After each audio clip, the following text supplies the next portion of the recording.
pessoal, me chamo Mariana Quezado Costa Lima e vou apresentar esse trabalho que foi desenvolvido também pela Joana Guedes, pelo João Vitor Alexandrino e pela Marcela Monteiro, orientados pelos professores Daniel Cardoso, Clarissa Freitas e Newton Becker, junto à Universidade Federal do Ceará. O trabalho é intitulado Análise de Adequabilidade como uma ferramenta para o planejamento urbano e tem como estudo de caso o município de Icapuí, no Ceará. O município de Icapuí localiza-se no extremo leste do estado, limite com o estado do Rio Grande do Norte. Atualmente, Icapuí enfrenta limitações à sua expansão, principalmente devido ao crescimento dos complexos eólicos presentes no local. Além disso, as características naturais da região fazem com que ela tenha como uma das principais atividades econômicas o turismo. A pressão imobiliária exercida por essa atividade, juntamente com a expansão dos parques eólicos, faz com que o município fique mais vulnerável à degradação ambiental. Atualmente, Icapuí conta com mais de 20 mil habitantes, o que torna obrigatório o desenvolvimento de um plano diretor. Tal plano serve para a elaboração de estratégias para o desenvolvimento sustentável do município. No entanto, a falta de estrutura administrativa e os recursos limitados são obstáculos para a adoção de soluções sustentáveis atreladas à realidade local. Nesse contexto, o presente trabalho tem como objetivo demonstrar o método utilizado pela equipe para a elaboração de um plano diretor participativo baseado em dados em um município de pequeno porte, mais especificamente em Icapuí. A equipe técnica responsável pelo plano diretor era composta por vários eixos disciplinares diferentes. O início das atividades foi marcado pela coleta dos dados úteis à condução das investigações e ao desenvolvimento de propostas coerentes com a realidade local. Na abordagem proposta, os dados processados são armazenados num banco de dados remoto que pode ser acessado por diferentes agentes envolvidos no processo e que também é capaz de se conectar a diversas ferramentas úteis ao diagnóstico e planejamento do município. A coleta, prevista para ser uma atividade contínua que ultrapassa o fim do projeto, foi constituída por dois momentos. A coleta em sites oficiais do governo, institutos, organizações de domínio público, para compreender a dimensão do que já havia sido levantado, mas também e principalmente a coleta local, através de assembleias, idas a campo e reuniões e formulários. O PGAdmin foi a ferramenta utilizada pelos pesquisadores para gerenciar o banco de dados. Nele foi possível administrar o acesso de terceiros, organizar os dados em conjuntos lógicos e identificar padrões e inconsistências. O banco de dados pode, então, ser acessado diretamente no QGIS, software de sistema de informações geográficas utilizado pelos pesquisadores. Dessa forma, todos os envolvidos consultaram e operaram os mesmos conjuntos de dados, garantindo consistência informacional ao conjunto de procedimentos elaborado para encontrar as respostas às questões do desenvolvimento sustentável do município. Os novos procedimentos adotados baseiam-se principalmente nas teorias de McHargue, Tomlin e Mota, que tem como objetivo a identificação das áreas mais adequadas para o desenvolvimento de uma determinada atividade, considerando os dados especializados e reinterpretados para essa análise.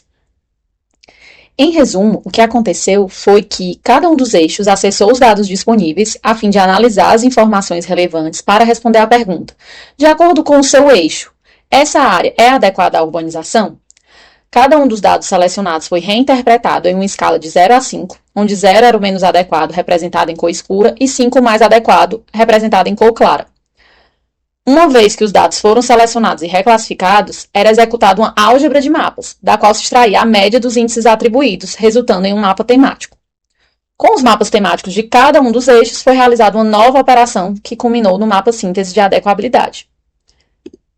Essa metodologia foi explicada para toda a equipe e, uma vez compreendida, foi realizado um estudo para encontrar as áreas adequadas à urbanização.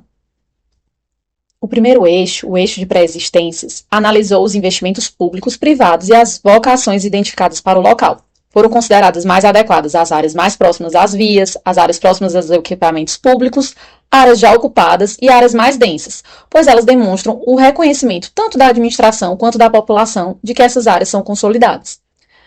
As áreas identificadas pela população em assembleia como urbanas ou com desejo que se tornem urbanas. O resultado encontrado foi um mapa de adequabilidade que destacava como áreas mais apropriadas as que estavam no entorno da rodovia estadual que corta o município. O eixo de mobilidade, por sua vez, considerou informações referentes a indicadores de viagem e centralidades. Foram consideradas áreas mais adequadas, as áreas consideradas mais fáceis de acessarem o centro de Icapuí, considerando as infraestruturas e os meios de transporte disponíveis, bem como as áreas com maior diversidade de uso, que seriam consideradas as centralidades. O mapa temático do eixo de mobilidade, a partir das cores, foi capaz de identificar as principais centralidades do município. O eixo de infraestrutura analisou um conjunto maior de informações, devido à intenção do uso combinado de infraestruturas verdes e cinzas.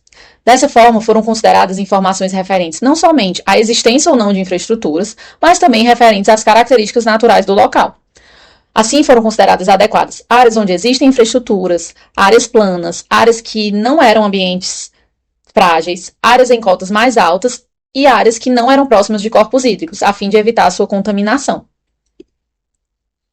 O resultado encontrado pelo mapa temático demonstra uma adequabilidade mais difusa, com destaque para a não adequabilidade das zonas costeiras e das áreas próximas aos corpos hídricos.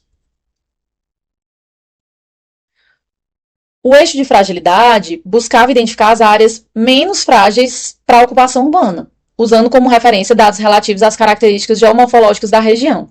Assim, foram consideradas adequadas áreas de baixa fragilidade ambiental e pouca declividade, áreas com altas temperaturas de superfície com baixos NDVI, por representarem áreas com potencial de serem ocupadas.